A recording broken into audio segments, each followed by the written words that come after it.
Bonjour à tous. Donc, comme vous savez dans Télim, il est marqué Vetoratra Sha'ashuai. Et ta Torah Hachem est comme un jouet pour moi, comme un parc de jeux. Alors, il faut savoir une chose.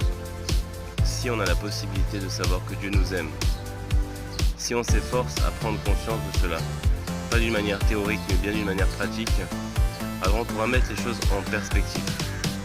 Et mettre les choses en perspective, c'est-à-dire regarder parfois dans des endroits qu'on n'avait pas regardé.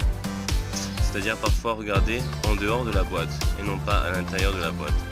Regarder avec une perception nouvelle qui va nous permettre de corriger les problèmes parfois beaucoup plus facilement qu'on l'aurait fait de la manière conventionnelle.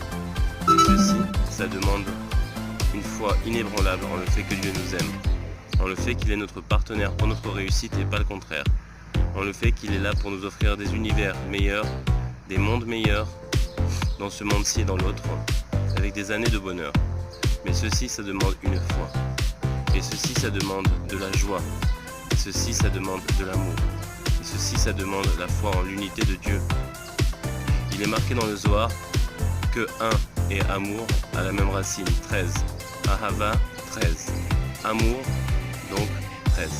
Et l'unité, Echad, 13. C'est la raison pour laquelle on dit Shema Israël Hashem Elokeinu Hashem Echad, Baruch Shem Kevod, et tout de suite on enchaîne Ve'ahavta, puisque Echad et Ve'ahavta, l'unité et l'amour sont une seule entité.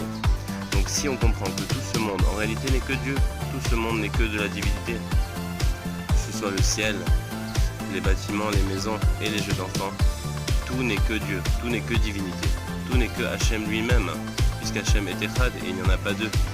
Donc si on comprend cela, on pourra toujours s'adresser à Dieu, peu importe où est-ce qu'on est, même dans les endroits parfois les plus ténébreux, dans les endroits les plus bas spirituellement ou matériellement. Et ainsi on aura toujours un espoir de pouvoir se relever dans la joie. Et si Dieu est un, Dieu est partout. N'importe quel côté qu'on regarde, Dieu est partout. Il est un, il comprend tout ce monde et tout cet univers.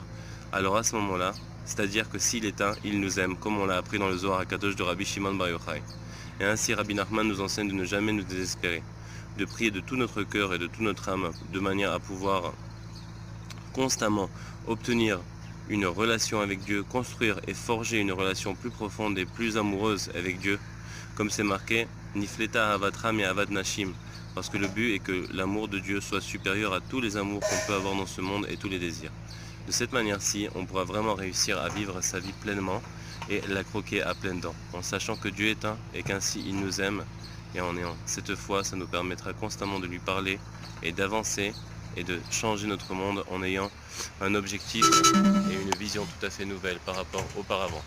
Bonne journée Haverim, Biskout Rabbi Nachman.